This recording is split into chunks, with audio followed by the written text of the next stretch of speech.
y azul malagueño.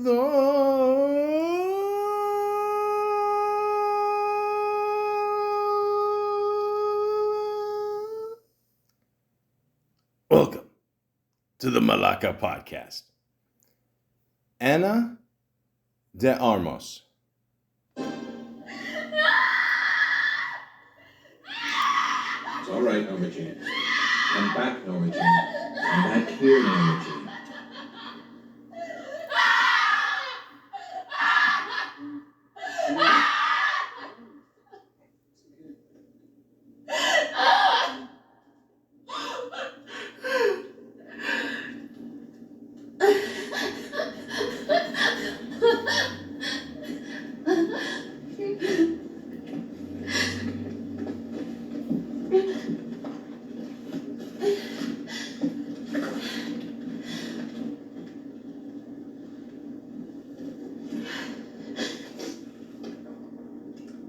It's all right, Norma Jean.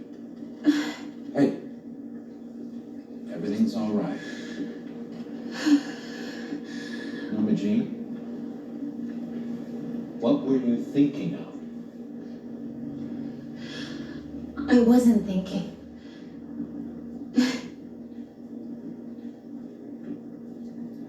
Maybe I was remembering.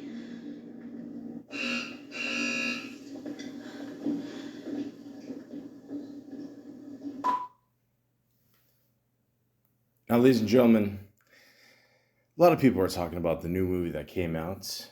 Long-waited movie, Netflix, Blonde, about the story about Marilyn Monroe. It's based on a book about all the stuff she went through during her life. And that was one of many powerful scenes in this movie. Now, IMDb has not given it the best rating. A lot of people consider it a very good performance by Anna.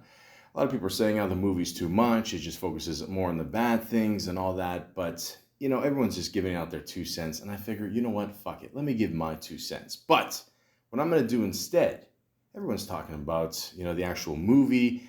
A lot of people aren't actually talking about the actual actress, Ana de Armas. Now, when I say it, I almost say it with an accent. I feel I have to. I'm not trying to make fun or nothing. That's just the way it comes out. I mean, I even looked it up online to find out how it's actually said. And on YouTube, it's right there.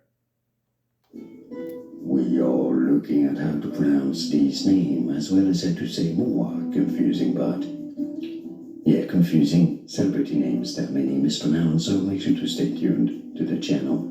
She is a Cuban actress of Spanish origin. Her name in Spanish, for reference, is said as Ana de Armas. Ana de Armas. Now, in English, Ana de Armas is how it's generally said. Ana de Armas. From Spanish, Ana de Armas. And now you know more videos for you here to learn more correct pronunciations like this video. If you found it useful, it helps me a lot. Thanks for your support, and thanks for watching.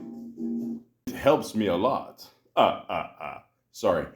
Okay, so 2 things. One, I'm really craving a cup of coffee. Hopefully a guy with a mustache brings it with a donkey. And 2, does not sound like the guy from True Lies? Remember that scene where he's recording the thing, No, do it slowly. Do it sexy. Let your body move with the music. Who wrote this shit? I absolutely got to get into the whole voiceover game. But the point is, she seems like a really cool person. Very beautiful. Upcoming actress over the years. I've seen her in a few movies here and there, but I figure instead of focusing on just the one movie, let's focus on her. Okay? So, with the help of Wikipedia, the free encyclopedia, free is always good. It's awesome, getting, decent cups of water at restaurants. It's just great. So, here we go. Ana Celia de Armas Caso. God, I hope I said that right. Born April 30th, 1988, is a Cuban and Spanish actress. She began her career in Cuba and had a leading role in the romantic drama Una Rosa de Francia, which came out in 2006. At the age of 18, she moved to Madrid, Spain, and starred in the popular teen drama El Internado for 6 seasons from 2007 to 2010. Wait, 6 seasons? Wow, so each year had like 2 seasons? Wow, that's... Damn, they get the things done there way quicker than us. Okay. After moving to Los Angeles, de Armas had English-speaking roles in the psychological thriller Knock Knock and the comedy crime film War Dogs, and had a supporting role in the sports biopic Hands of Stone. She rose to prominence with her role as a holographic AI projection in the science fiction film Blade Runner 2049. For her performance as Nurse Marta Cabrera in the mystery film Knives Out, de Armas was nominated for a Golden Globe Award for Best Actress in a Comedy or Musical. Once again, ladies and gentlemen, I'm a huge fan of comedy. I have no idea why they combine comedy and musical. I mean, why don't you just combine thriller and action too? Or, dramatic and, musical? Why not? I don't. I think it's a personal insult. Come on. Comedy is its own thing. People think it's easy to do comedy. I'm going on way too long with this, but I'm just saying, it's bullshit. And won the Saturn Award for Best Supporting Actress. She subsequently played Bond girl Paloma in the James Bond film No Time to Die, and gained praise for portraying Marilyn Monroe in the film Blonde. There you go. So I guarantee you, after doing this movie, a lot of people are giving it shit. I don't know why. I thought it was pretty good. I'm going to get more into that in a little while, but it doesn't seem like her acting is going to slow down anytime soon. But in the meantime, I found some facts about her. It's funny, when I was looking up these facts, one person said, find out more information about Ben Affleck's new girlfriend, Anna. And I'm like, he married J-Lo, again. Or no, did they ever get married the first time? Or, does anybody care at this point? I don't know. Whatever. The point is, I found some 10 new facts on therichest.com, and let's check it out. Born in Santa Cruz, Cuba, moved to Madrid, Spain. Unlike some actresses who decide to move across the country to pursue their dreams of making it in Hollywood, de Armas had to move across the globe as she was born in the Cuban city of Santa Cruz and was raised in the close-by city of Havana. Yeah, that's it. However, she didn't make Los Angeles the first pit stop on her acting journey, despite having decided to become an actress at the age of 12, and traveled to Madrid, Spain, where she landed her first film role at the age of 16. So that's what you got to do, ladies and gentlemen, for the most part. You start off young if you want to become an actress or actor, and just see where it goes from there. Sometimes you hit, sometimes you don't, whatever. The more acting experience, the better, of course. Trained at the National School of Theater in Cuba. As we just stated, the aspiring superstar was born and grew up in Cuba before making the big leap to America and Los Angeles to pursue her acting career. But she had already decided well before making the move what her career was going to be, since she attended the National School of Theater in Cuba. Ana de Armas credits her name in school as some of the most important when it comes to her overall career, especially since she was still attending school when she had her first 3 experiences working on a film. There you go. So she's already got the experience, she's going to a good school. She's off to a good start. Don't worry, okay? I told you. Married for 2 years. Divorce is an unfortunate circumstance that occurs far too often in the world of celebrities. No shit. It can sometimes come about when one member of the couple starts to take off in terms of their career and seemingly begins to overshadow their partner, resulting in an imminent split. For De Armas, however, her untimely marriage met its conclusion well before her spark caught fire as she and her ex-husband, actor Mark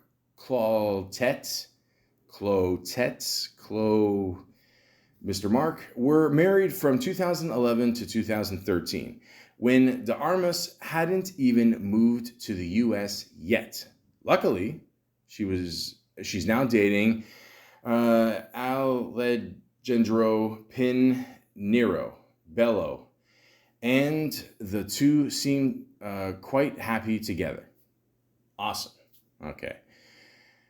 Okay, that's a hell of a name. You either gotta, yeah. I'm assuming if you're a guy, you got a good name like that, you're probably gonna get a beautiful woman for sure. Either that or probably deal a lot of coke. She's an amazing dancer. She may have moved her to pursue an acting career, but even if her professional life hadn't taken off in the way that it has, she could realistically still have a career in the entertainment business, as De Armas has displayed her talent for dancing on several occasions. Cuban actress is very active on social media and will often share videos of herself and friends moving along to whatever beat happens to be on in the background, along with the seemingly impromptu dance parties that pop up on her followers' news feeds. De Armas has also done video shoots for magazines such as GQ, where she shows off her fiery feet. Okay, me personally, I'm not into feet. I'm into everything else. But all I can say is this. I've dated a few Spanish women in my lifetime. Holy shit, do they love to dance. At one point, you have to learn how to dance. It's just the way it is. It's the rule. It doesn't matter. You could look like a Shrek motherfucker like me. It doesn't matter. As long as you can, move your feet left, right, A, B, start, or B, A, start. I forgot. It's been a while. But you just got to know how to move. That's it. And guys, let's be honest. When a woman sees the way you move, dance a little bit, it kind of gives her an indication how you are in bed. So, take those tango lessons, learn the shit online, do what you got to do. Dance in the shower like I do. It doesn't matter. It doesn't matter. Okay? Just go for it. And you will be successful. I don't guarantee it. Takes her puppy everywhere. No, I'm not. No, we all know what. Anyways, while becoming a famous actor seems like the most glamorous lifestyle imaginable to those living on the outside of it, being a celebrity certainly has its pitfalls, such as the paparazzi.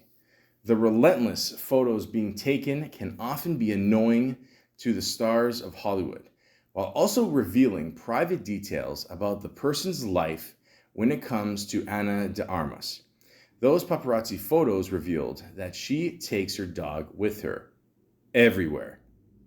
As de Armas's stock has quickly risen in Hollywood, so have her amount of paparazzi photos, and seemingly every single one of them includes the actress's dog, Elvis. Love me tender, love me true, Ana de Armas. Ba-ba-ba-boo. It's that simple. It's that simple. Learn how to sing, learning how to dance. Guys, I'm giving you gold. The point is, listen, recently I went to a bar, shocker, and, one of my friends brought her dog. It doesn't matter. It doesn't matter. You know what? We all pet the dog. We all love the dog. It's cool. We just embrace it. That's all. It's almost like an accessory. Okay, Paris Hilton back in the day started this whole trend. You can put the dog in a little bag, put some diamonds on it. It's up to you guys. Do what you want to do, whatever makes you happy. Okay, just make sure the dog is well fed. Don't leave the dog in the car. Okay, that's a big no-no. Okay, we all know that. None of this crack the window shit. You just got to take the dog with you. That's it. That's it. Maybe the dog knows how to dance too. Who knows? Who knows? Priscilla, give me at least 3 hot dogs. On each of them, ketchup, mustard, and a whole bunch of relish. Oh. Didn't speak English for first U.S. film role. Things happen much quicker for de Armas's career than she expected them to, because while she did have a manager at the time, she didn't even have an audition for the first film she landed. She moved to Los Angeles in 2014 and was spotted in the CAA parking lot when she was deemed perfect for the role and just had to meet with director Eli Roth. She ended up getting the part, but had real trouble with her lines since she still barely spoke a word of English at the time of shooting. Ladies and gentlemen, I will absolutely get into this classic Keanu Reeves movie in just a little bit. It involves pizza.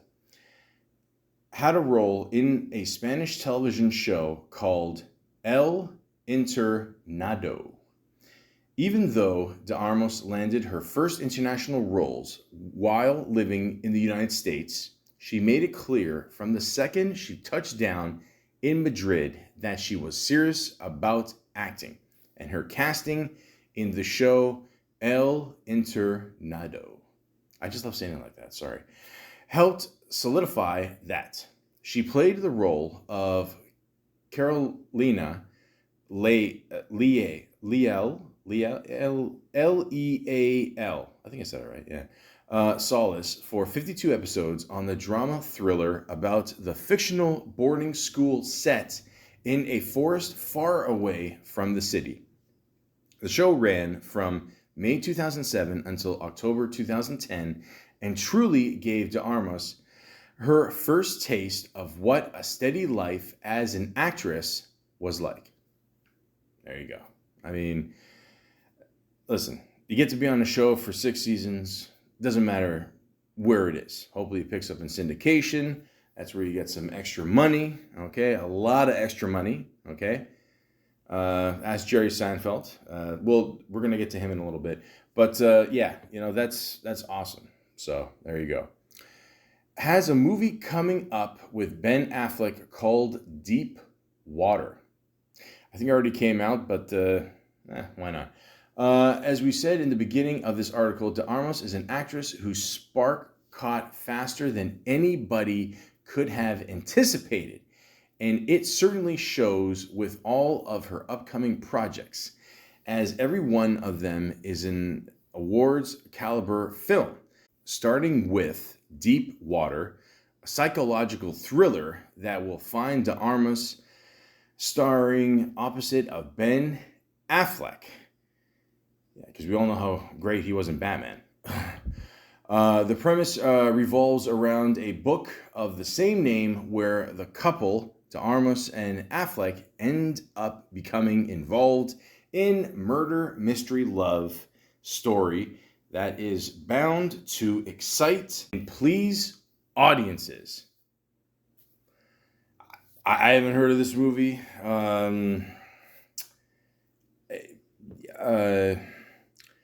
She's the next Bond girl. Okay, so clearly this was written a long time ago. I should have done my research. What are you going to do? As if starring opposite Ben Affleck wasn't enough of a career booster. De Armas is going to keep adding to her quickly growing Hollywood resume with a huge kicker, as she is going to be in the next James Bond film. Just play along with me, guys. Scheduled to come out. Okay, it's going to come out. Enjoyed the performance. Blah, blah, blah. Okay, so yeah, we all know she was in this movie. It's, I will get into this in a little bit. So thanks for playing along. She's gonna play Marilyn Monroe in Blonde. Okay, so again, just keep playing along for a few more minutes. Yeah, so one of the clear-cut signs that an actor and actress has started to make it in Hollywood is when they're cast as an already iconic historical figure. Okay, so I don't have to read any more. We all know that it happened.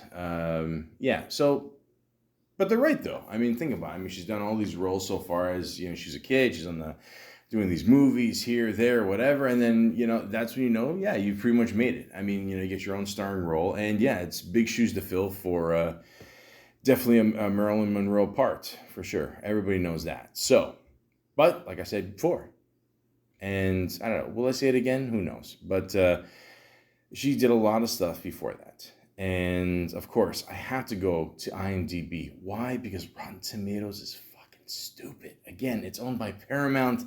It's just stupid. IMDb is way more accurate. Way more accurate. Okay? I'm telling you guys. Just, listen to your Uncle Michael. Okay? I mean, Malaka. You know my real name by now. Who cares? The point is, she started off young, like I said before, and she's, done a lot of things. So, let's begin. The very first thing she was in was, as I mentioned before, in 2006, she was in a movie called Una Rosa de Francia. Now, Francia is a name, I know that. De means of. Rosa, I'm assuming Rosa, and Una means, I think, one. Yeah, or one going to, something like that. I think I'm pretty close on this one. And she plays a character named Marie. Okay, so I mean, surprise, surprise, I've never heard of this movie. I think it was overseas, but it doesn't have the best rating either. 5.3 out of 10. What are you gonna do? I mean, and nobody hits a home run out of the park in their first movie. Okay, so just keep that in mind. But I don't know. They seem seem like a happy couple in the thing here on the poster.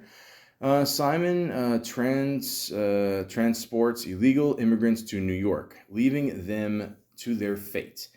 He is discovered by the Coast Guard, and Andres? Yeah, it's got the accent. I think that's how you say it. A young sailor saves his life when he falls for a young protege of Simon. Conflict erupts. Okay, well, there you go. Seems like your classic love story. There you go. Yeah, Anna's in it, and I don't know anybody else. I don't know. No one else really has a picture on here, which is not a good sign either. Gorge. I never know how to say that. Gorgi, Peru, Goria. There you go. And Alex Gonzagas. Sorry, it's got the accent. Gonzalez. There you go. So, I'll tell you guys. I mean, if you want to check it out, go ahead, Always like a good love story. I'm not going to lie. Boy meets girl meets boy. Yeah, they fall in love, shit goes bad, and then somehow they end up, I don't know, either together or, I don't know, who knows? They could end up dead. I don't know, who knows? You never know. But if you want to check it out. Next movie she did was Madrigal. Madrigal. I'm going to fuck up a lot of these titles, guys. Sorry. My Spanish is not that good. I'm Canadian, so we tend to learn French, and that's not any better. So, I don't know. Like, if it wasn't for labels at the grocery store, I'd be fucked. But, and the next movie was El Eden Perdido. Okay. TV movie she did. And then she did a movie called Sex, Party, and Lies. Okay. Now we're talking. It looks like looks like everyone's having a good time in the cover there. Yeah, okay. Dancing, handshaking. All right. Okay, do what you gotta do. Ooh, 3.9 out of 10. Okay. What was it? A youth group is preparing for what the summer of their lives will be, including secrets, lies, pickups, sex, confusion, and especially great night party. Shouldn't it be a great night? Who am I kidding? I can't read anyway. Most teenagers are not aware that once you begin this journey of into a nation, you cannot turn back, and often the lies will be, or no, will something. Hold on. No, it keeps going. Give me a second here to load. Sorry, I'm on dial-up. Begin its journey, and then you can go back to turn back, and often lies will become increasingly large, and sometimes love means to hurt. That is true. That is true. Love can stomp you in the fucking ground, man. It doesn't matter. Yeah, so again, not the best rating, but what are you going to do? You know. Next movie, Y, the letter Y, capital, De Postre Que. Que means what? I know that. So Y of posturing what? Maybe? I don't know. I'm not sure. Yeah, so I never saw that one. It's a short she did. And she did a TV series called The Boarding School, which ran for 3 years. So that's pretty good. I mean, I don't know. It's not bad. Then she was in another TV series called Hispania La Leyenda. Okay, yeah, it only ran for a year, but, you know, again, hey man, yeah, listen, as long as the check clears, who gives a fuck? I mean, that's it. I'm sure they're good shows. Don't worry about it. So, then she was in a movie called Blind Alley. From the writer of The Devil's Backbone. Okay, so this could. Okay, it looks a little scary. All right, 4.4 to 10. Okay, not the best rating, but you know, what are you gonna do? Looks like you could have a zombie in there. You never know if that's your thing. Then she did a couple shorts. One was called En Nama, and the next one was Peretro Chino. Okay. And then she did a movie called Faraday. 4.1 out of 10. Oh, shit. Okay. But again, you know, listen. You know, when Babe Ruth went up to bat, you know, yeah, he struck out a lot, but he hit a lot of home runs. There you go. So, you know, again, it evened out. Okay. We'll get to the other baseball reference to Maryland there in a bit. For a Handful of Kisses, another movie. You know, that's. I mean, you know, what would you do for a Klondike bar? What would you do for a Handful of Kisses? You know, you know, for Anna, fuck, pretty much anything. 5.7 out of 10. Okay, there you go. See, it's starting to go up. Okay, that's good. No worries there. No problem. Then in 2015, like I mentioned before, there is a movie that has a rating of 4.9 out of 10 on IMDb. And ladies and gentlemen, just let me tell you this. I don't give a fuck about this rating, okay? This is one of these times where I will say that this rating means absolute shit, okay? This movie stars Keanu Reeves, okay? And I talked about, I did a podcast about Keanu Reeves, and I think I just skipped over this movie because I saw the rating and thing. Then I heard about this movie. I'm like, you know what? Fuck it. Let me just check this shit out just for shits and gigs. And ladies and gentlemen, I just saw this movie recently, the last couple months, and holy shit, this movie is awesome. I don't give a fuck. First of all, I love Keanu Reeves, okay? And again, this isn't a diss on him or nothing like that, but this is Keanu Reeves acting, I put this like Keanu-y, like at his best. You know what I mean? It's like when you watch a Nicolas Cage movie and, you know, he's always like freaking out, saying the alphabet for no fucking reason. Then somehow he turns into a vampire, jumping over cars and buying dinosaur heads, whatever. It's just a weird thing. But Keanu Reeves, he's just, you know, he's good buddies with Eli Roth. Eli Roth, very cool dude. I believe he's the guy that worked with Quentin Tarantino for a little bit there. I think he was in Inglourious Basterds. Wasn't he one of the guys there? I'm pretty sure. I don't know. It's late at night here, guys. I'm tired. I'm just trying to, you know, keep up with the trends here. Anyways, so yeah, it says here, devoted father helps two stranded young women who knock on his door.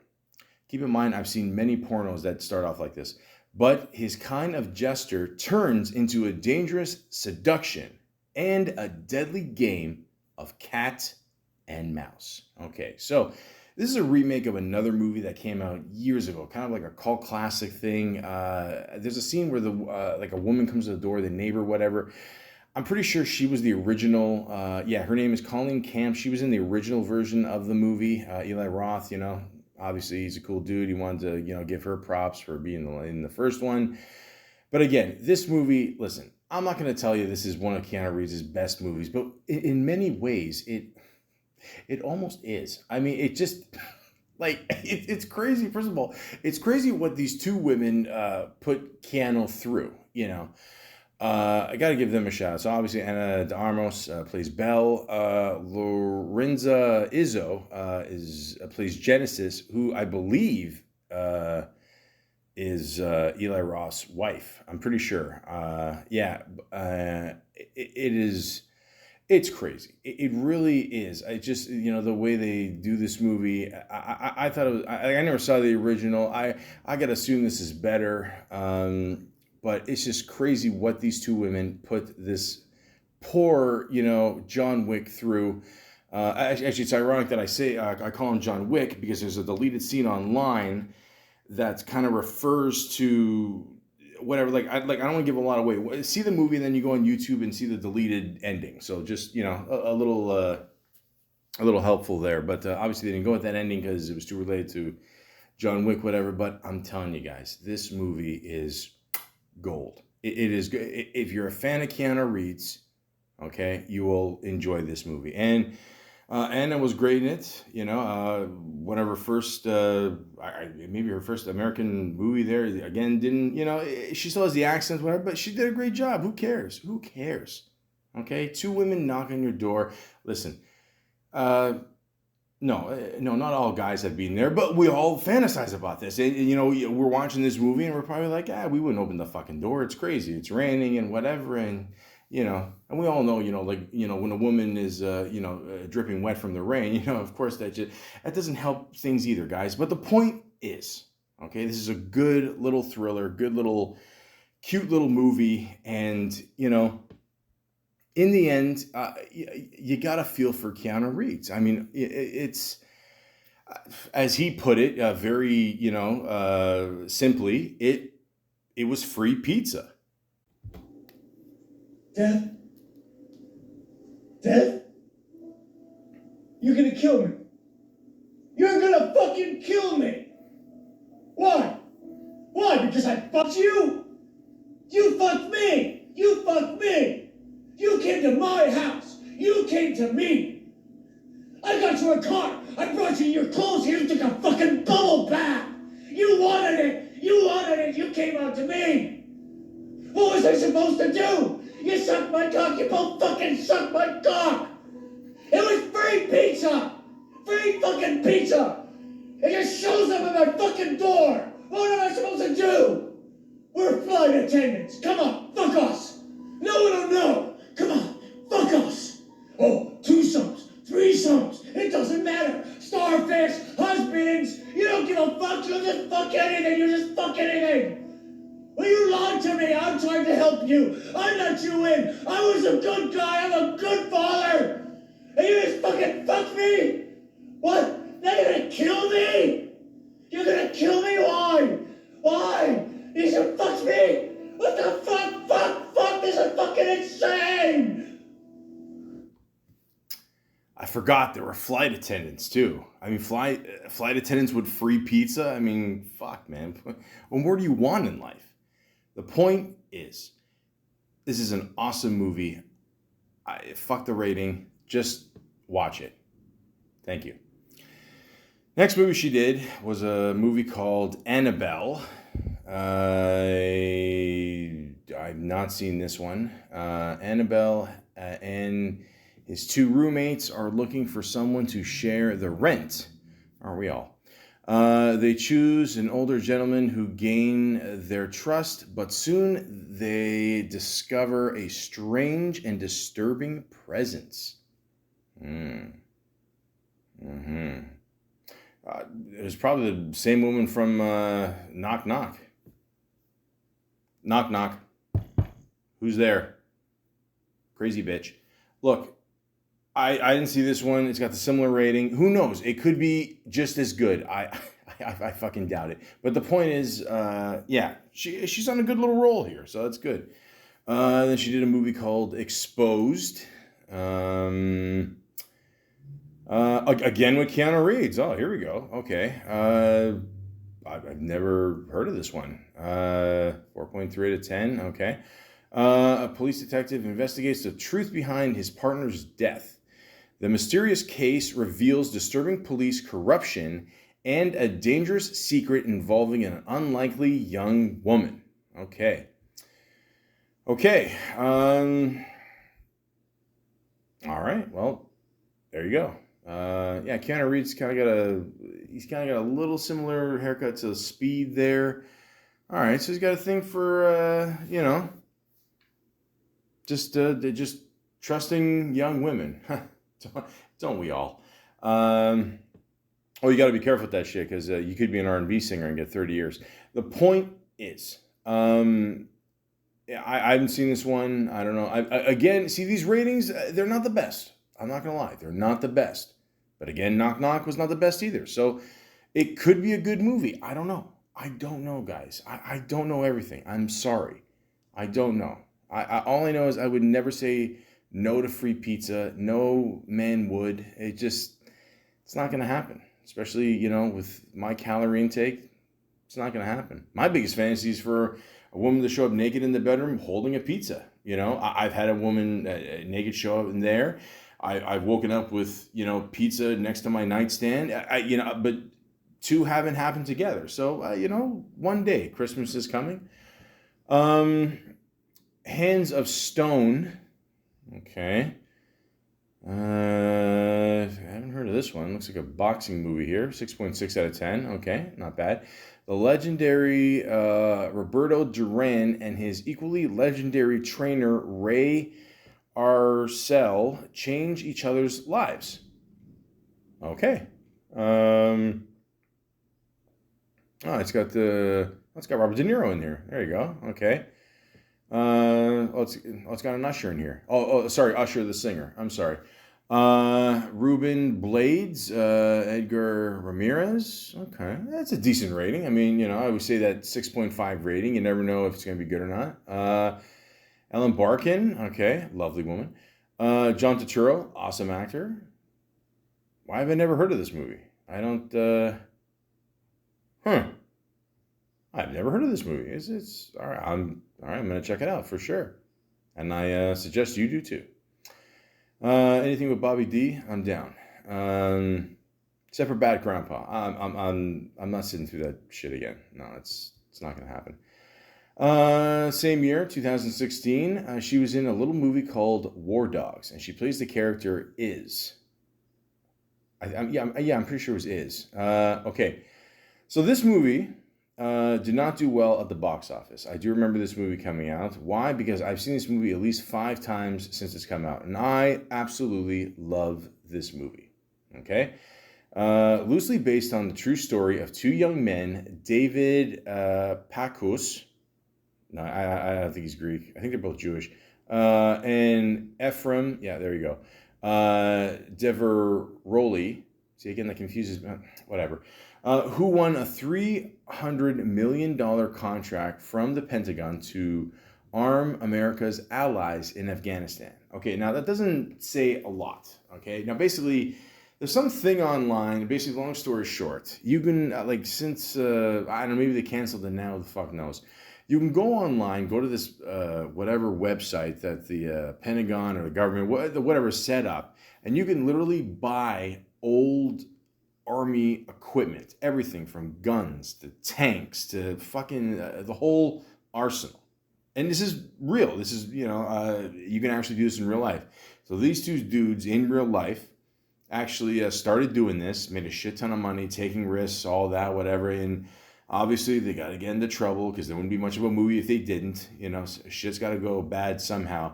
But this is a great fucking movie. Todd Phillips, the director of the recent Joker movie, of course. Other great comedies like Old School, Road Trip, the Hangover series. I mean, he does such a great job with this. This is an underrated movie. A lot of people have not heard of this movie. I advise anybody out there to get it, okay? You're bored on Tuesday night, just chilling, whatever. you smoke one, just relax and watch this movie. You know, excellent movie. And it's got Jonah Hill in it, does a great job. Miles Teller, great job. Yeah, a lot of other people too. What was his name? That guy, I forgot his name. The ladies love him. Bradley Cooper. I'm just kidding. Bradley Cooper does a little cameo in there because, of course, he worked with him on The Hangover. That's how cool of a guy Bradley Cooper is. You know, he doesn't forget who helped him out back in the day, and like he's got a good little role in there too. He actually plays a really interesting character that kind of brings this whole deal together. But again, I don't want to give a lot away, but. Of course, Ana de Armas is in this, plays Miles Teller girlfriend there, and everybody in this movie just does a great job, honestly. Kevin Pollak's in there for a little bit too, always liked him. Yeah, this is a really good movie. Again, it did not do that well at the box office, didn't get that much attention, but 7.1 out of 10, yeah, I would give it a 7 out of 10, good rating there. Yeah. Definitely, when you get the chance, check this one out. You will not be sorry. Trust me. Then she was in a movie called Overdrive. I definitely not have heard of this one. I'm assuming it has to do with driving.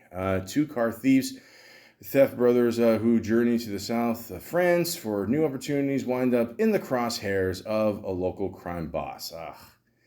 This looks like a poor man's version of Fast and Furious. And me personally, I'm not even gonna lie to you guys.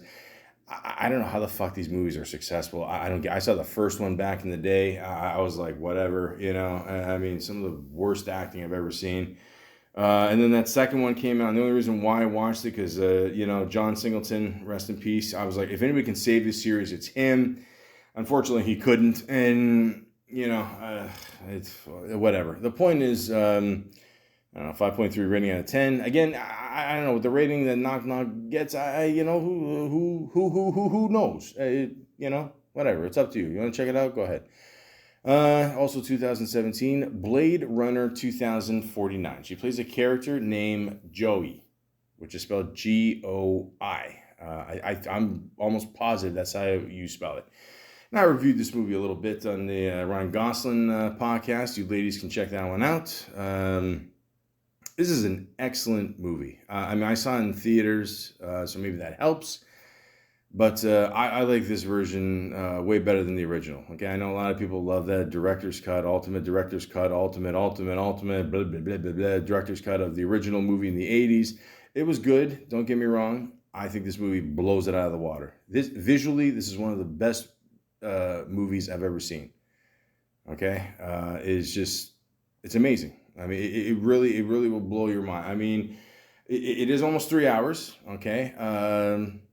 At times, maybe it will feel like that, whatever, but for the most part, it's a pretty solid movie. I mean, but the visuals are just phenomenal. I mean, it's almost like a science fiction version of Lawrence of Arabia. I mean, it'll just blow your mind when you watch it. Obviously, you got Ryan Gosling in there.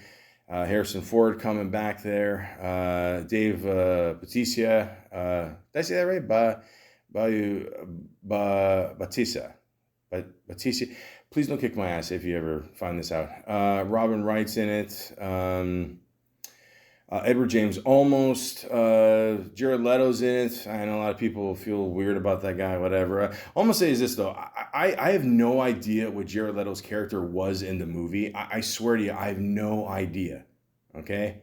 I don't know if he was God. I don't know if he was the boss of the warehouse there that they were filming in it. I have no idea. If someone could actually tell me that one day, that'd be great. But despite all that, it is a awesome movie, really good movie, and Anna's character plays this. I mentioned this before. The AI, a virtual girlfriend there, whatever, and the visuals of her like it coming out of the screen there. It looks great. I mean, it's really just really well done. I mean, I've only watched it once. I should watch it again one day, but I mean, it is just.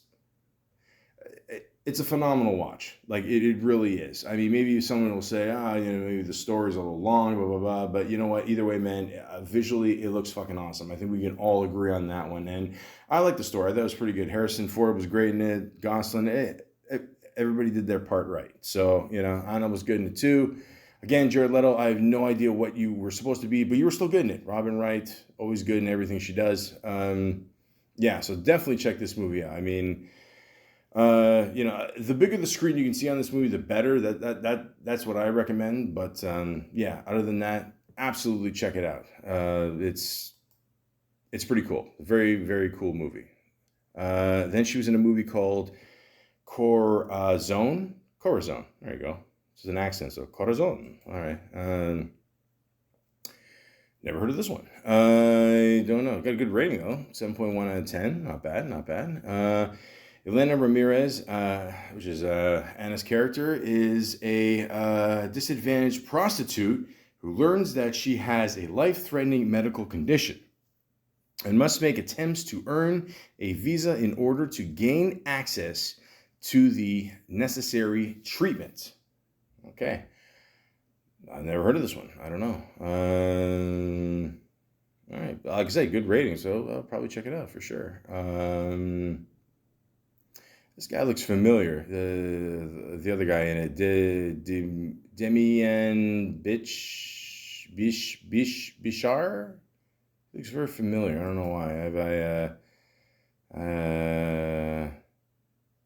Oh yeah, Machete Kills and Hateful Eight. That's right. Okay, yeah. He's a good actor. Okay, all right. Yeah, I'll check this one out for sure. Okay, good little rating. You see this? It's. This podcast, ladies and gentlemen, is not just for me. It's, it's for you guys too. But, it's also for me too, because I haven't heard of a lot of these movies. So here we are. Then she did a short called Entering Red. Then she did a movie called The Informer.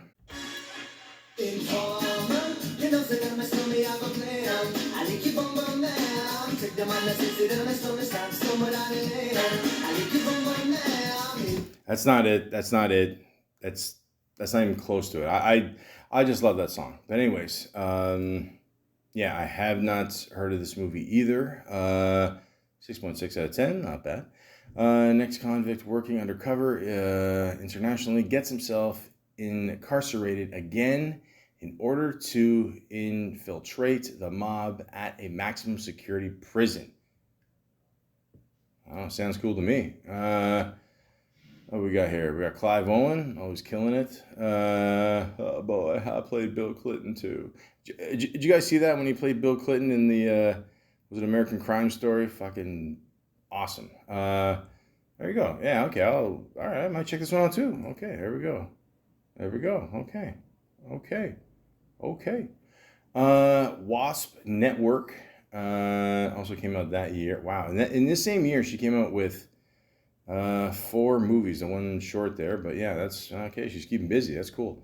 Wasp Network. What the fuck could this be? I mean, the word wasp means something completely different when it comes to my family functions. But anyways, at 5.9 out of 10 is not bad. The story of 5 Cuban political prisoners who had been imprisoned by the United States since the late 1990s on charges of espionage and murder. Ooh. Okay, well, all right. Okay. You never know. Okay, Knives Out. Okay, so a lot of people have seen this movie. Like I said, she got the, or she got nominated for it, yeah. Or maybe she won. Listen, I'm not gonna lie to you. I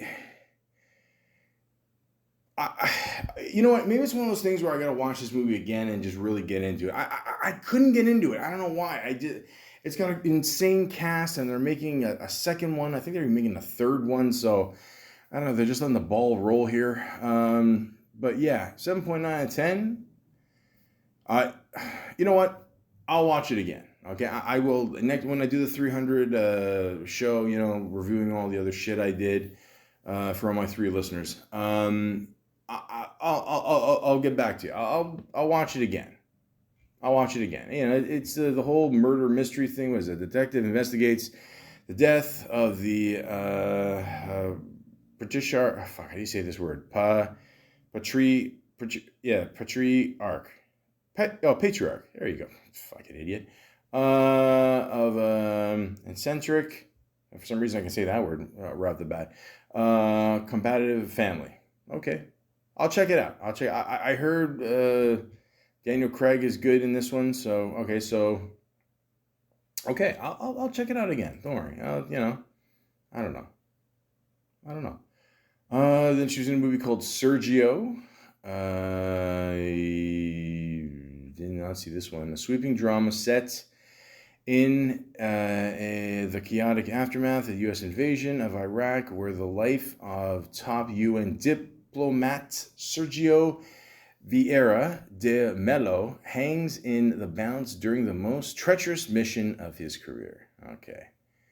There you go. Oh, it's the guy from Narcos. I played Pablo Escobar there. Okay. There you go. It's weird seeing him with gray hair, but I get it. Okay, that's fair. Did a great job in that. Okay, probably did a good job in this one. So, all right. Okay, I'm going to have a busy weekend. That's good. I like it. The Night Clerk. Oh, that's always a pain in the ass job. Yeah, you get all these bullshit phone calls coming in. You don't know what's real, and then you gotta go to the bathroom, and you wonder, did I miss something? And you're like, I didn't miss anything. Just let the voicemail get it. Anyways, a voyeuristic hotel clerk becomes the subject of a murder investigation. Okay, 5.6 out of 10. Netflix movie. Okay, you never know. I don't know. What did Knock Knock get again? 4? I mean, fuck, who knows? So, I don't know. You never know. Okay, so after waiting so fucking long, for after the pandemic, I talked about this before in the Daniel Craig podcast there. Blah blah blah blah blah. All this shit, whatever. Finally, we got to see the last James Bond movie that he was in, No Time to Die. Okay. And as I was watching this movie, I heard she was going to be in this movie, and I'm like, are they going to get to her eventually? Or, and then she was in there. She was in there for that long, to be honest with you. But she played one of the Bond girls there. She did a good job. I'm just going to say this, though, okay? I've been a James Bond fan for forever. I love James Bond, okay? It's great character. They put it to bed for a while, and they brought it back, and they put it to bed, and then Daniel Craig just killed it again, and there you go. So, I'm sad to see him go, but I will say this. No Time to Die is a good movie, okay? It's definitely not the worst one that he's done. Solace. But I did not like the way it ended, okay? Now, I'm not going to give away the ending if you haven't seen it, but if you're a James Bond fan, you know exactly what I'm talking about, okay? That ending was fucking bullshit, okay? You know what? Fuck it. I'm going to talk about it. For the next minute, if you don't want to hear how it ended, okay? Why the fuck did you have James Bond die? Okay, the essence of Bond, you never have him die. Okay, bullshit. You never have him die. Remember that shitty movie that they did years ago, and they had him get married for 5 minutes or something? Listen. He never gets married. He never dies. Okay, the essence of Bond, he keeps going. Okay, that's it. But other than that, it was a good movie. Okay, I'll give it that. It was a good movie. Okay, not his best, not his worst. Okay, and it was good in it. Craig, we're gonna miss you, but I don't know. I heard they offered him like 50 mil for another 2 movies or even more, or was it pounds or something? I don't know what the fuck. I don't know what the fuck he's thinking. I don't know. But now he's doing these knives movies, so I don't know. Either way, he's guns, knives. Either way, he's gonna kill somebody. So it is what it is. But good movie. Okay, we're gonna see who's gonna be the next Bond. I don't know. Will it be a white guy, black guy, Spanish? Who gives a shit? Okay, as long as they kill it, that's it. That's all we need. Okay, but don't have him forward to the next 10 seconds again. Okay, 1, 2, 3. Don't have him die. Okay, come on, stop it. Moving on. Deep Water. I don't know. Does she know to swim, or I don't know. 5.4 to 10. This is the one with Ben Affleck. Okay, here we go. Affleck. I think I mentioned this before. I literally did a podcast on Ben Affleck, and I swear to you, I deleted it by accident. Fuck. I've been meaning to actually do another podcast about Ben Affleck, and I'm actually, there's a part of me that's pissed off that it was deleted, but there's a part of me that was actually really happy because I didn't mention the stupid tattoo that he got like in the back there, and yeah, it is actually real. It looks, it's just a mess. So it gives me a chance to shit on that. But the point is, okay, Ben Affleck's all right. I'm just fucking around, okay, he's all right, he was the bomb in Phantoms, okay, I will say that. I never saw that movie actually. I'm just going by what Jay said in Silent Bob there. A well-to-do husband who allows his wife to have affairs. What? Jeez, Ben, come on, man. It's, you better not be pulling that shit with J-Lo, I'll tell you how much.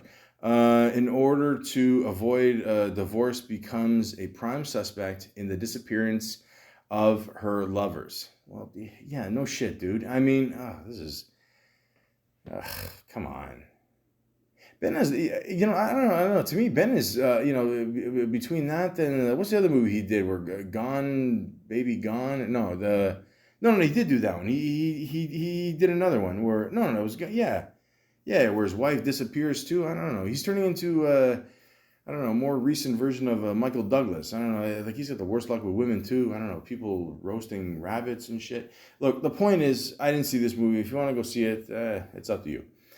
The Gray Man. Okay. Listen.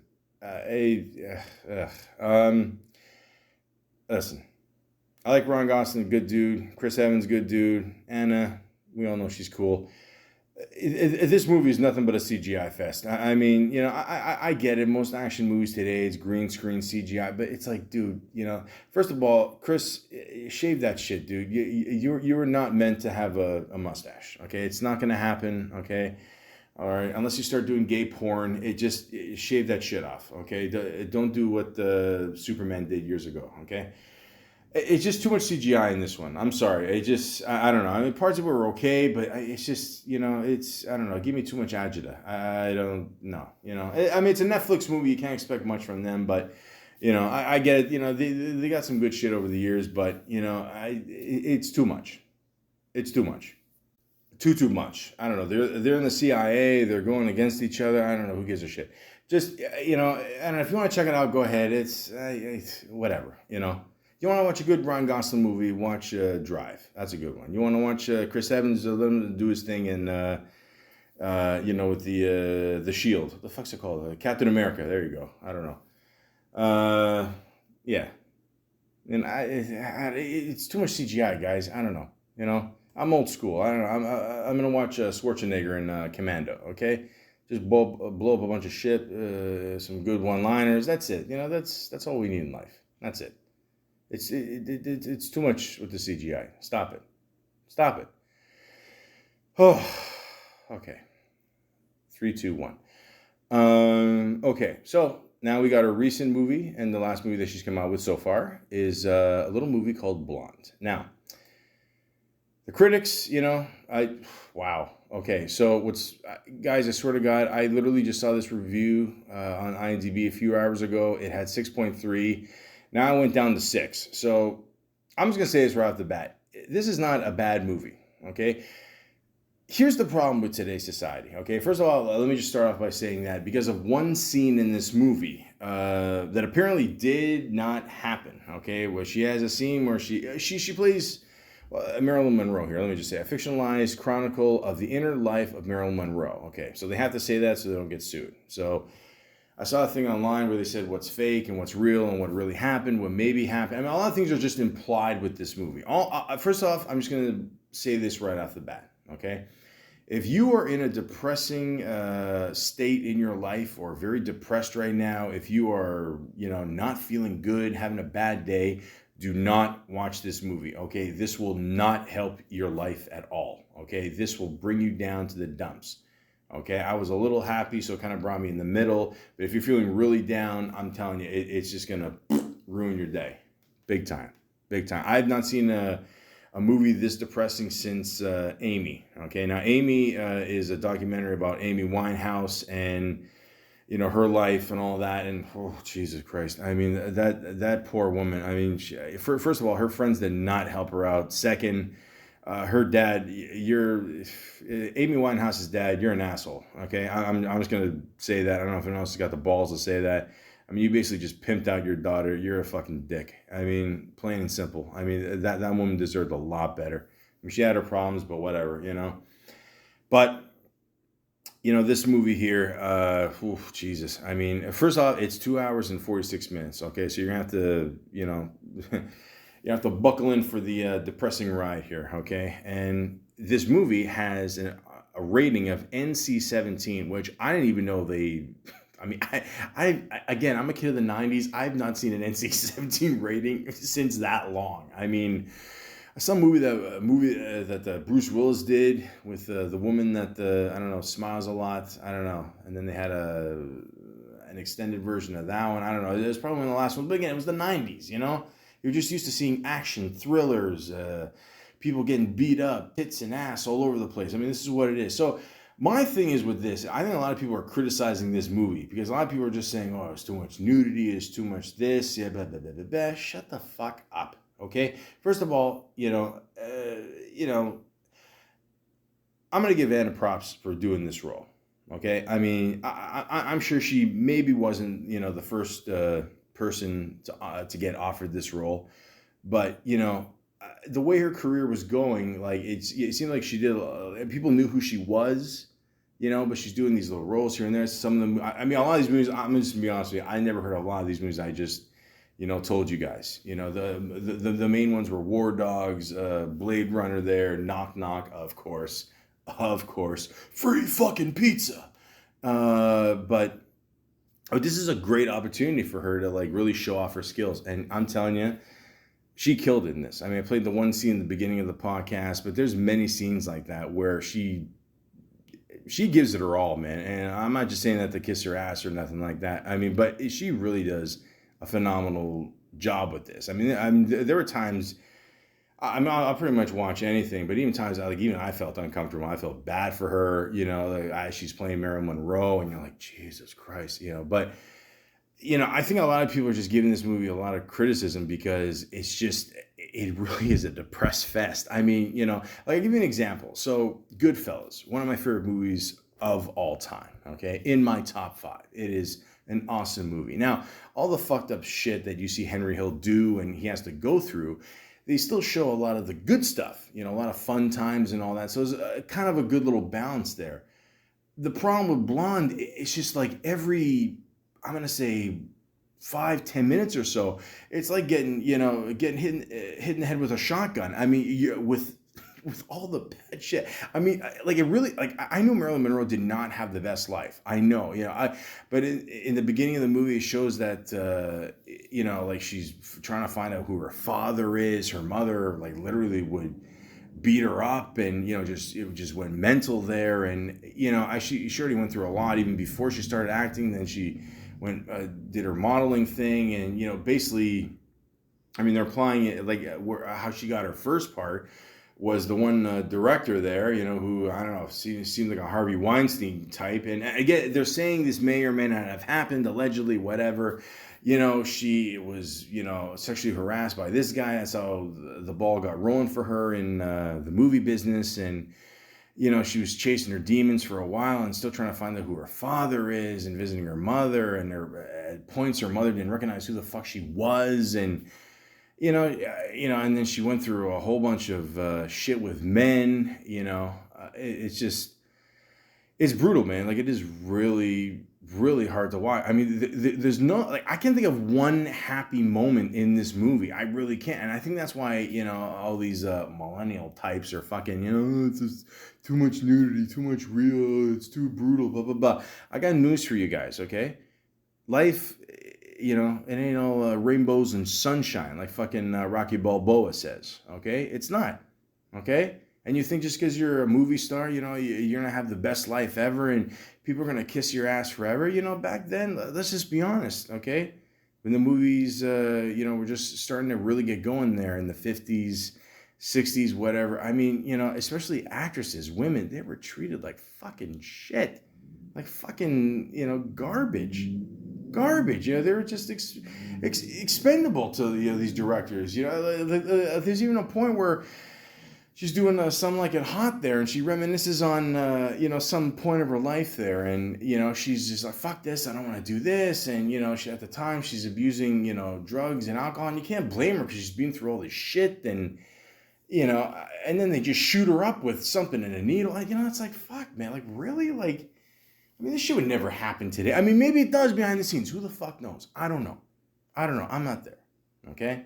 But at the same time, I mean, like, it's just, like, it was brutal, for actresses back, especially Meryl. And people think, she was just a dumb, ditzy blonde who couldn't, act, and she just did it, because it was just based on her looks, and I mean, and again, this movie, a lot of it, some of it's stretched, to the point where you don't believe it, and then you find a lot of these scenes are just kind of exaggerated, and they don't know for sure if it happened or not. They're kind of just like, it could have, you never know, but it really does give you an idea. The main thing I got out of it is that she went through a lot of shit. Now, a lot of it could be, exaggerated. And I mean, the one thing I didn't know is that she had like kind of a double or a threesome there with this guy. And then the other guy was Charlie Chaplin's kid. I mean, this is like fucking crazy. But then they say in real life, they just had a little thing for a while. Like, it wasn't a major thing. And listen, you watch these movies, you're not going to get the whole story. Okay. The whole point is just to get more about what that main person went through. Okay. They won't say everything, of course they'll exaggerate stuff, like, even like I said in Goodfellas, you watch Goodfellas, the most violent thing that Henry Hill, Ray Liotta's character, did, rest in peace, Ray, and Henry Hill, I guess. But and the most violent thing he did is punch somebody in the back of a cab or a car or whatever. You gonna tell me for over 2 hour movie, a guy in the mafia didn't do fucking shit? By the way, there is no mafia. But the point is, the most, and I'm not counting the shit that he did across the street there to the guy that abused, his girlfriend there. Yeah, I don't count that. I mean, listen, in my opinion, if it was nighttime, that shit would have went down way differently. But the point is, you're not gonna get the whole story. You're not. Things will be exaggerated, whatever. And, yeah, she did have her miscarriages, and, it's just a rough life, man. Jesus. Like, I got a picture of Marilyn Monroe in my place, and, I got news for you. I'm never going to look at it the same again. I mean, or Something Like It Hot, especially that one scene that they, implied, she had a lot of thoughts going on in her head at the time. And, man, this movie's crazy. Like, it is. One thing I will say is, like, the way it was shot was really good, but too many slow motion scenes. It just, like, at some points I thought I was watching Mission Impossible 2 again. It's just, it's too much. Maybe if they tightened it up a bit, it could have been like, maybe, 2 hours 20, whatever. But I mean, but Anna did a great job, man. I mean, regardless of what you want to think of, trying to figure out what's real and what's not in the movie, Anna gave an excellent performance. And like I said, people are giving it like really shitty reviews and all that, and saying, oh, it's too much and blah, blah, blah, blah, blah. But, guys, I don't know why you like want to become an actor and always play it safe. Again, cheers to Anna to taking a role like this and having, the fucking cojones to do it. I mean, honestly, like, she did a great job. And I will say this. I mean, there are times where her accent, leaks out. There's one scene in the beginning there. She's chilling with the two guys, and her head's, resting on the guy there. And they're kind of like tickling her or whatever. And it kind of comes out there. And then sometimes when she's kind of yelling, it kind of comes out. Like, I'm nitpicking. And a lot of people have said that. So I thought it was just me that kind of noticed that, whatever. But it's other people too. But who cares? It's a little minor thing, whatever. But other than that, I mean, it was great. I mean, she really did a great job. And, I will say it's a little too long, wouldn't have to, have so many slow motion scenes. But other than that, I thought it was a good movie. Okay, so I'm glad, actors, actresses are taking more chances like this and doing more movies like this. I do find it interesting that the actor Bobby Cannavale, um, he did play a famous baseball player because we all know that Marilyn Monroe was married to Joe DiMaggio.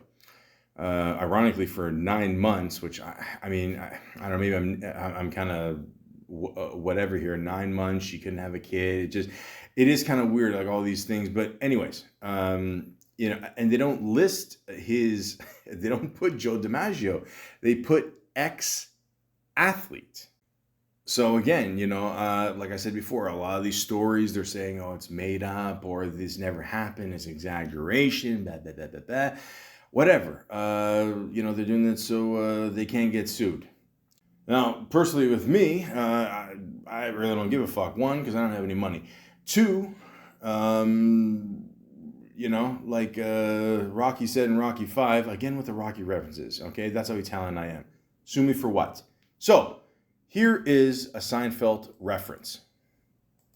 Hey, I just saw Joe DiMaggio in Dinky Donuts. I looked in there, and there he was having coffee and a donut. Joe DiMaggio in Dinky Donuts? Joe DiMaggio. I'm sorry. If Joe DiMaggio wants a donut, he goes to a fancy restaurant or a hotel. He's not sitting in Dinky Donuts. Well, maybe he likes Dinky Donuts. I don't even like to sit next to a man on an airplane because our knees might touch. I can't see Joe DiMaggio sitting at the counter with little tiny, filthy, smelly, dinky donuts. Why can't Joe DiMaggio have a donut like everybody? He can have a donut, but not a dinky. I don't even like to use urinals. Always been a stall man. Look, I'm telling you, that was Joe DiMaggio. The guy slept with Marilyn Monroe. He's in Dinky Donuts. Now, I just want to bring up a couple points. One, I'm with Costanza on this one.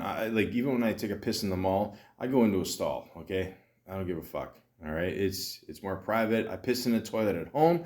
I'm gonna piss in the toilet out there. And two, they had a very rough relationship there. You'll see. Bobby does a good job there playing the role as ex-athlete. Jeez, fuck. I was wondering why they didn't mention that in the movie. I don't know. I thought I just missed it or something like that. But he does a great job with that role. And it's just she did not have the best luck with women. At one point too, the two Malakas there, I don't know, Boosties, whatever you want to call them, try to, bring up the fact that they have the picture or the nudes of Marilyn Monroe.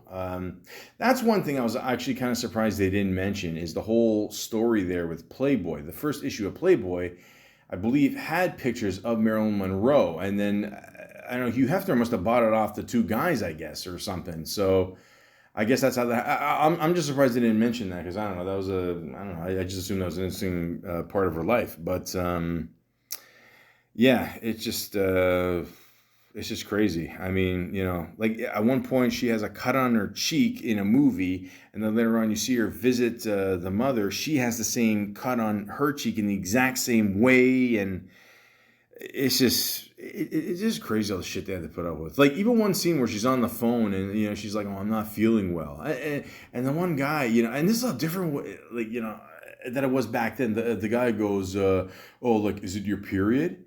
I'm like, "What the fuck? Like, what the?" And like even she says like, "What does it matter if it's my period?" Yeah,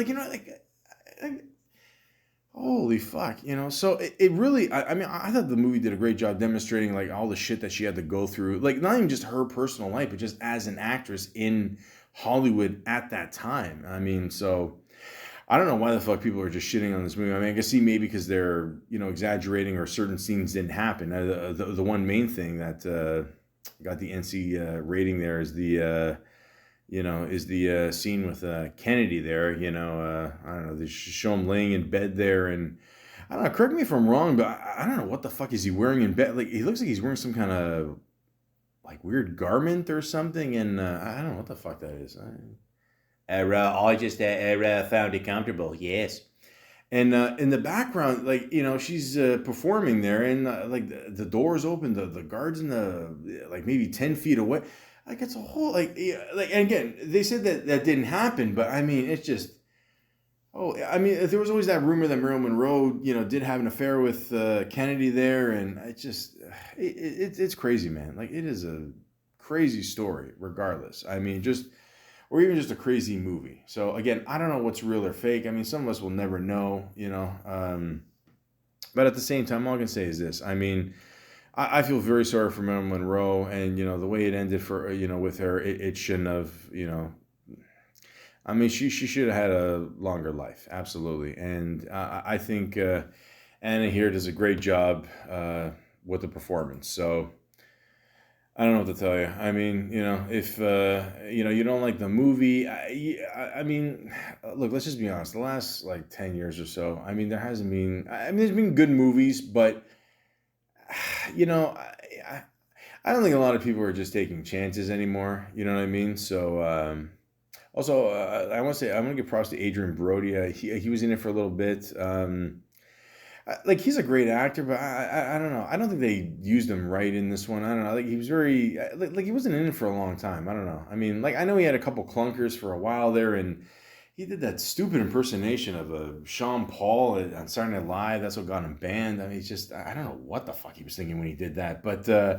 I don't know. I think he's a great actor, but I don't know. I don't know. They could have used him better in this one, but yeah. At the same time, I thought it was a good movie. I thought it was a really good performance by Anna, and I don't know. I think people are just being way too harsh on it, So I think a lot of people just don't want to realize or just face the fact that back in the day, and not even that long ago, guys. We're talking like what, maybe 60, 70 years ago, like, she was treated like this, and think of all the shit the last couple of years or years ago with Harvey Weinstein there, like if times really changed that much, you know what I mean? Like it's good that we're exposing these assholes now, but I mean, a movie like this is absolutely necessary. So I think that's what's really pissing people off is they think it's too much and whatever. But you know what?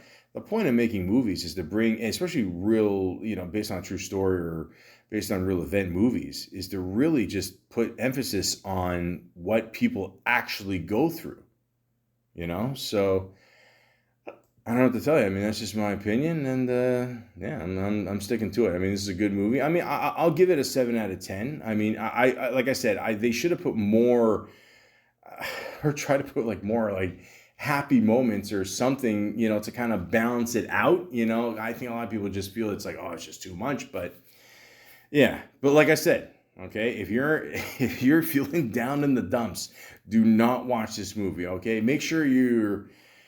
I don't know, like make sure you just got laid a bunch of times. You had a good meal. You're on top of the world. You just got a raise. Then watch this movie because, you're gonna, and like I said, it's almost 3 hours, so it's gonna, it'll put a toll on you. I mean, honestly, the last week between that and watching the Jeffrey Dahmer document or the show on Netflix, there, Jesus, I'm not gonna sleep for a week. But I mean. Which, by the way, you should check out Dahmer on Netflix there, that 10-episode series. That one actor there, holy fuck. He's the guy that was in X-Men there, with the speed and all that. I thought he looked familiar. But yeah, definitely check that one out. But I mean, holy shit, a lot of depressing shit lately. But again, these stories need to be told. It's just, they just need to be told. I don't know, none of this like artsy-fartsy shit anymore. Let's it's good to see these actors are not afraid to get their hands dirty and actually, provide us with some kick-ass roles. So, I don't know. I recommend Blonde. I don't know. I think, a lot of people are just scared to admit the fact that this is still going on, in today's world, and it happened. And, yeah, it was a really good performance by Anna. I mean, I don't know. Will she get nominated for something? Who knows? I mean, I don't know. If Will Smith can... I don't know, do black on black crime and then an hour later get an award. I don't know, why can't Anna at least get nominated for Best Actress? So there you go. And she's got a few other things coming up. One is called Ghosted. Oh, God, if you're listening to my online dating series there, forget it. But anyways, just says plot under wraps. Okay. Okay. Again, Adrian Brody teaming up again. Okay, fair enough. Chris Evans. Okay, hopefully it's better than Gray Man. Tim Blake Nelson, good actor. Amy Sedaris, very funny. Always liked her. Director Dexter Fletcher. I mean, let's be honest. Every time you hear the Dexter, we're all thinking the same. But he did direct Rocket Man and Eddie the Eagle, producer on Bohemian Rhapsody. Yeah, okay, so he's done some good work. So, all right, well, we'll see what happens. I'm assuming it's got something to do with,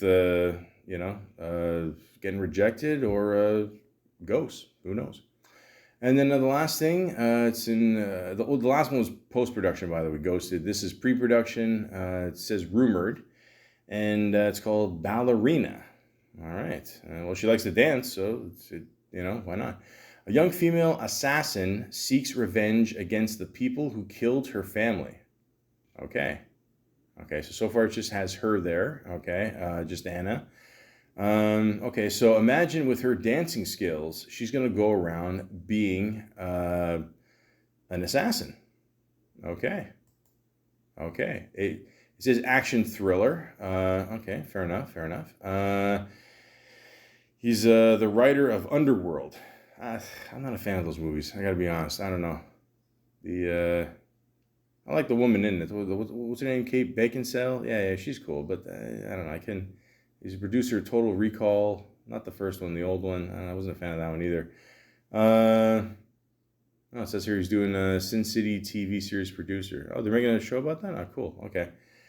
Yeah, so there you go, guys. That's it. So, yeah. So like I said, I want to do something different. I could have, did a whole podcast about the movie, about Blonde. But, I figure let's give props to Anna here and doing her thing, okay? So, yeah, a little earlier in her career to do a podcast about her because she's just kind of getting started. I mean, we're just doing it for the last whatever years. I mean, you just do older actors that have been around for a little longer, but still, I just want to give her props for this. And a lot of people are just shitting on Blonde. I don't know why. I think it's a pretty good performance, but again, for I think the 6th time, if you are feeling like shit, don't watch this movie. Okay, watch it when you're in at least in a content kind of mood. So, but again, I mean, she's on a good little roll here, and again, Blonde, awesome. Knock Knock, I'm telling you, it's who doesn't love free pizza? But in all seriousness. Check her out in the movie Blonde. I think it's a pretty good movie. She did a great job with it. And again, kudos to her for, taking on this role because it's not easy, okay? It's definitely not. But why become an actor if you can't do a kick-ass role like this? And in this world, absolutely, especially when it comes to, strong women leading the pack for the future. Okay? We need more women like Ana de Armas.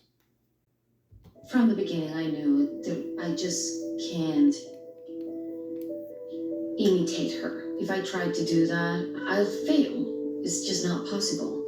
So the only way that I have to play this part is just to connect with her, to understand her background, her childhood. So for me, the work had to be focused on her emotions, her feelings. Most of the time, I was also in a situation where I felt insecure, I was scared, I felt the pressure, I felt observed, judged, or at least that's what was going on in my head. And every time when I was struggling with that, Andrew would come to me and tell me, that's it. Go with it because that is literally what she's going through. That is exactly what she's feeling. So just more.